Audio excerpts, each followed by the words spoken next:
آمين.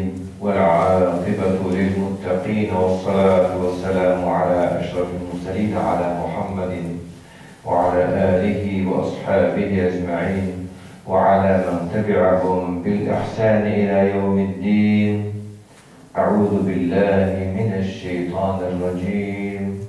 بسم الله الرحمن الرحيم.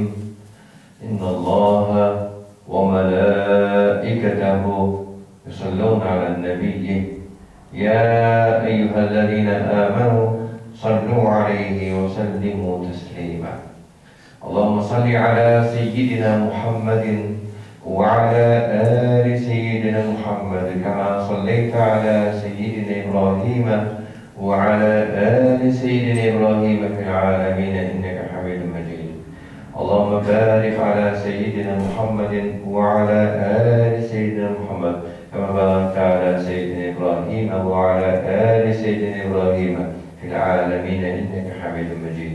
اللهم سلم على سيدنا محمد وعلى آل سيدنا محمد كما سلمت على سيدنا إبراهيم وعلى آل سيدنا إبراهيم في العالمين إنك حميد مجيد. الله سبحانه وتعالى bizning o'tlardan chiqqan hamd sanalar o'qilsin.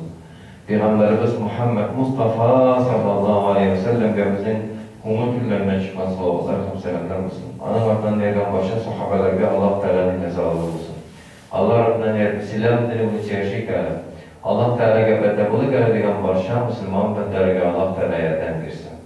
Allah Teala özünün Resulü Peygamberimiz Muhammed Mustafa sallallahu aleyhi ve sellem hoşaydıktan selam və selamlayım. Esselamu aleykum və rahmetullahi teala və barakatuhu. Allah Teala həmmələrimizə və hərlərimizə selametlik, tanışlık, iminlik nasip eləsin. Rəhmətəndən və bərəkətdən taşlamasın. Dünya turmuşumuzda da, ahirət turmuşumuzda cennet eylesin. Dünya turmuşumuzda, ahiret turmuşumuzda cehennem azabından, havf qatarlardan, bala qazılardan Rabbimiz məngə bizni saqlasın. Bugün iskal olacağım mesele, bizning aramızda eng taralgan, hazırki kişiler arasında bir taralgan şunday söz, atama, selefilik qanday kelib chiqqan, bu selefilik, anın tabiatı, anın çıkışı, anın neticeleri, hem bu sözge koygancha aytırga kerak bu fikrni Semin Selefi degan fikrni ani Peygamberimiz zamanında da, sahabeler zamanında da, tabiinler zamanında da bu fikrini ko'tarib chiqib bo'lmaydi. Negizega Peygamberimiz zamanında bu fikrini ko'tarib chiqarga tilasa, yanlarında Peygamber var. Sahabeler zamanında bu fikrini ko'tarib chiqarga tilasa, yanlarında sahabe var. Tabiinler vaktinde bu fikrini ko'tarib chiqarga tilasa, yanlarında tabiinler var. Ul vakitlarını ataganda, yani bu sözün tabiatına gelgende burungu deganni anlata. Elbette Peygamberimiz tarafından da, sahabeler tarafından da, tabiiler tarafından da manifestlar Müslümanlarga qarab, Müslümanlarga, günahlı Müslümanlarga, kimçilikli Müslümanlarga qarab, nidedir manifestlar aytu tıyılgan. Ayrılı qalgan Müslüman ümmetinin ayrılığı biz Müslümanlar, siz Müslümanlar tugul deb aytu tıyılgan. Bu fakt. Elbette ul çırlarda uz fitnesi idi. Peygamberimiz Aleyhisselatü Vesselam vaktinde Mekke müşrikleri anın başını qatırıştı. Anın vaktinde fitne şundaydı. Sahabeler şırında emirlik meselesinde Müslümanlar arasında türlü fikir kelip çıktı. Şu türlü fikrin neticesi Müslüman ümmeti ikiye bölündü. Birisileri Abu Bakr Sıddık'na, Umar Faruk'na, Osman Zenduray'na tertibi bilen halifeler olarak kabul edilen Türk'üm. İkinci Türk'üm indi, bir Türk'ümlerden turan bir Türk'üm. Onlar nerse Ali Karamallahu Vaşha'nı gene kabul edilen oldular. Küp mü kan kıyıldı, küp mü bela kaza oldu. Bunlar bütünüsü üttü. Bular aşa üttü Müslüman ümmeti de. Müslüman ümmetinin gılımı da şular aşa üttü. Mene şundan soň Peygamberimiz Aleyhissalatu vesselam'ın Mekke'den Medine'ye köçken datısından alıp birinci 500 yıl içinde bir kimde başka Müslümanlarga, Müslüman galimlerine söz didir almaydı. Başka Müslümanlarga, Müslüman galimlerine söz didir almaydı. 500 yıl içinde nindi avru çıgıra mümkün idi, nindi fikir avru çıgıra mümkün idi. Ul çıktı. Çıktı da yok dili vardı. Çıktı da yok dili vardı. Lakin günü ciddi. Galimlerinin, ötken galimlerinin dünyada uyup gitmeleri sebeple onların sözleri, kamçıdan da kuvvetlirek sözleri kitapta gına kalığı sebeple, kağızda gına kalığı sebeple onlarga til tidirgen kişiге kiri kaytarlarında seletli kişiler ezeyi sebeple, yani şu galimlerin, uçularının sanı, şunday varisları, şu galimlerin varisları ezeyi sebeple Müslüman ümmetinde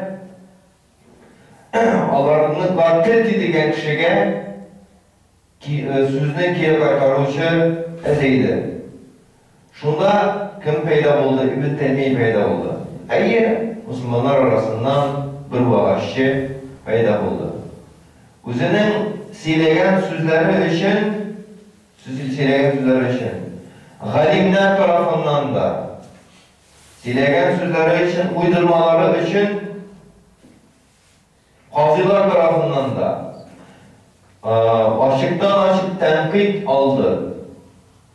Açıktan açık tenkitini tınlamağı sebeple 7 mertebe türmedegine oturulan bu halife vakitinde, dürüst halife vakitinde, bu Ahmed ibn Hanbel vakitindeki Kur'an-ı Kerim'e dürüst karşı bulmayan halife değil, bu Ebu Hanife vakitindeki fitneli çöktüğül, bundaydı halifelerinin de karışları dürüst, ehl-i sünne ve cemaat. Bundaydı kaziler de bu meselelerini anlıyorlar. Hem onlar tenkidliydi. Bu senin uydurmalarını silevden tuktal ileriydi. Tuktallarına göre 7 mertebe Müslüman ilinde, Müslüman zindanında oturdu. Şu kişinin fikirleri şu vakitte özünün bilen kaldı. Özü bilen birge öldü deyip bular. Onun fikirleri kilesi 100 yıllarını bir kiminin de baş miyin nişan almadı, baş miyin akıllı almadı.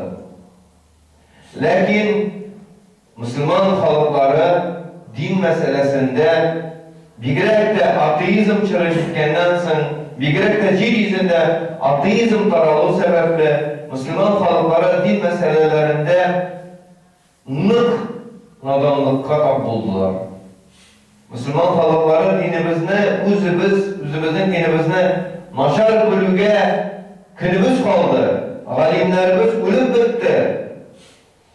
Hem şuna göre yalkınsınıp vaaz silegen nadan da sözü dürüst kübük kuruldu bizge. Bigrek de 70 yıllık ateizm çırından soň, çit il işikler açılgandan soň çit ilden kelgen kimgine, nersegine silese de santexnik kelip, elektrik kelip, din turunda, dinnin cevherleri turunda nerse başına gile, şunu silese de biz tınlıydık. Bunlara Müslüman halkları. Hem şuna göre alarga nindi fikir başlarına kelgenen Allah Teala özügine bile. Аларны үз илләреннән безгә мөнтаҗ бергәндә нәрсә сөйләргә кушып бергәннәрен Аллаһ Тәала һәм аларга кушкан кешеләр үзләре генә белә. Ләкин моның һәр эшнең нәтиҗәсе буенча карагыз ди. Һәр эшнең нәтиҗәсе буенча карагыз ди. İslam dinində гаилә кыйммәтләре, ата-анага хөрмәт кыйммәтләре, балаларга карата шәфкатьлек кыйммәтләре, булар безнең dinimizin cevherinde saklanan Resul-i Ekrem sallallahu aleyhi ve sellem özünün tırmış yolu bilen kürsətti. Hem biz nerse kurduk? Buğunğa karşı bastı.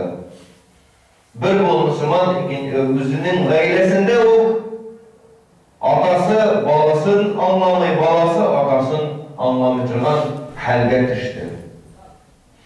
Kıyafetlerinde dinilik bulu sebeple dinini naşar bilgen Müslüman kişileri şuşu kişilerine dininin etalonu deyip sana köpme kişi dinden bizdi. Buna bunlar bütünüsü ziyanları. Kan kıyışına etmemiz deyindi. Şuşu dünya Kafkaz'da karagız. Ul halıklar, biçaralar bir zor ziyan gördüler. Köpme kişi kırıldı, köpme kişi bir-birisine düşman bulup kaldı. Neyse arkasında dinimizni bilmeme arkasında birincisi, ikincisi bilgen kişini, dinini bilgen kişini tınlamao sebeple. Eytilgen bitindi dinde mezhebini tut deyilgen. Mezhebini tut deyilgen. Lakin dinini bilmegen kişiye, mezhebini tutmadan kişiye nerse deyip eterlerinde Ebu Hanife Hazretleri bütün hadislerini bilmegendi. Bunların argumentiydi. 1991 yılını bizde dinini anlatırga tırışkanda Selefilerin argumenti neseli? Ebu Hanife Hazretleri bütün hadisleri bilmegendi. Bunda logik hata yada. Neydi hata? Alar şulay itip Ebu Hanife'nin mertebesin düşürüğünü kullanırlar. Bu hatanı jiberir. İbn Teymiye şulay yok, bütün hadislerini bilmegen deyip bir de elçi bulmadan bir. İbn Teymiye Ebu Hanife'densin 500 yıldansın yaşayan deyip elçi bulmadan bir. Ebu Hanife fitne neticesinde türmege oturgan. İbn Teymiye'nin türmege oturganın sebebi fitne bulmasın ikenliğin eytirgen bulmadan bir çoğunda bizde. Aramızda g'ilimli kişi, şuna eytirlik g'ilimli kişi bulmadan bir. Köpme kişi sataşıp, köpme kişi adaşıp, köpme kişi başka namazga basıp, tuğanları namazga basmalar koyu alar kefirler deyip, alardan ızgışıp, anlar özü namazın taşlap, işi öldü. Tuğanları namazga basmaranga rencip, aları kefirler diye başla, anlasın özü namazın taşlap, anlasın özü iş kişilikle narkomaniye verilip, şurayı ölüçüler köpme buldu. Eğer şunda Allah karşında amanetin saklanan bolsa, Allah ile düşük kişi etken bolsa, halkımız Müslüman halkı. Halkımız Peygamberimiz Aleyhisselatü Vesselam'ın Mekke'den Medine'ye küçken dartısından 510 yıldansın devlet derecesinde İslam diye kabul eden halk. 510 yıllar tügül ol. Edanda İbn Teymiye'nin babasını tuğan olan hem Muhammed İbn Abdülvahhab'ın yanından vahşit bulur mu bulmaz mı Allah Teala özüne bilgen. Yani şu bağırmakla eyti uğruna biz bütünümüz biliriz Hanifi mezhepte ekenliğin şuna göre Ebu Hanife'ni rencidir için özümüzün babalarımızga karşımızını kimsetir için eyteler idi. Ebu Hanife bütün hadisi bilmegendi. Bütün Resul-i Ekrem sallallahu aleyhi ve sellem'in hadisin bilgen kişi bir kaçanda bulmadan Resul-i Ekrem sallallahu aleyhi ve sellem'in bütün hadisin bilgen kişi yok. ol mümkün tuğlaydı. Eğer de Peygamberimiz sallallahu aleyhi ve sellem bir sözne etken vakitte bir-iki sahabe olgan olsa, hem o iki sahabe unutsa, hem o iki sahabe bu soğuş aldığından bulu sebeple soğuşta ikisi helal olsa, rivayet edip kaldırmasalar, Peygamberimizden o hadisini bir kimde getirip bir almaydı. O iki sahabeye aytgan sözün. Demek, hadisini yığışılar bu hadisini yığıp alalaydı mı? Ala almayın. Bunu Allah Teala özüne bile. Şuna göre hatta hadis yığışılar da Resul-i Ekrem sallallahu aleyhi ve sellem'in bütün hadislerini böyle bitiralmayı. Bu mümkün bulmağına ayber. Lakin bu mümkün bulmağın ayberini aydirsinler kalganlarda bu mümkün edir ki bu kıyafette adaştırı yüzünden yaş Müslümanlarının başını büyük katırdılar. Mana şundan uzak bulurlar gerek. Eğer özümüzün gaybimizde etmişen bulmayın. Özümüzün gaybimiz dinimizni öğrenirge tilemiyor. Eğer de biz özümüzün dinimizni öğrenirsin bir neçe adımlar gerek. Birinciden Kur'an'ı öğrenirge gerek. İkinciden dinimizde niçik iman şartı nasıl ekanını bilirge gerek. İman şartı. Yani nesege şansan nige iman şartı gerek? İman şartı bizge gerek kıyamet gününe hazırlanışın. Dünyanı ötkende, ahirette ötkende nesege şanganını alnığa götürüşün. Allah varinde o demedu jitmiyor. Allah Teala'nın sıfatlarını bilirge gerek. Allah Teala'nın nindi revişte dua kılınırına ekenlerini onlara gerek, bilirge gerek. Allah Teala'nın nesleşlem ekenlikleri bilirge gerek. Allah Teala'nın nindi sıfatlar layık tuğul ekenliğini de şöyle bilirge gerek. Firişteler kim ekenliğini, peygamberler kim ekenliğini, kitaplar kim ekenliğini, şu ciddi şartını bilirge gerek, iman şartını. O özümüz için gerek. Şuna karşı söz siliyken demek bu hatalana niçikkene ben Resul-i Ekrem sallallahu aleyhi ve sellem baram deyip maqtansa da hem namazımızın, hukukumuzun da tertibimizde gerek. Hem namazımızın nige Ebu Hanife rahmetullahi aleyhi bu hareketine bulay etirge koşkan, nige bulsun bulay etirge koşkan, bulay gelen tügül, anın her birisine delili var idi. Ustazlarının ustazı büyük ustaz idi.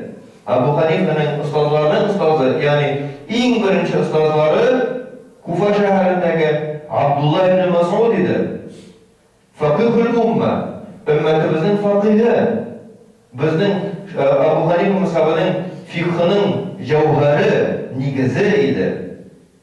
Şunu biz unutmasak, sataşmazbız, tükenmezbіз Allah buyursa. Bütünsüne delilleri var. Lakin şu bizning hatabız dinimizni öğrenirge tilemiyoruz. Dinimizni bilirge tilemiyoruz. Hem endi Allah Teala'nın kim ekenligini, var ekenligini, bir ekenligini anlagandan kim ekenligini anlagandan so'ng bizge Allah Teala'nın ilim-tebizini izmesge gerek. Şu vakitte bizni bir kimde aldaştıra sataştıra da almaz inşallah Teala.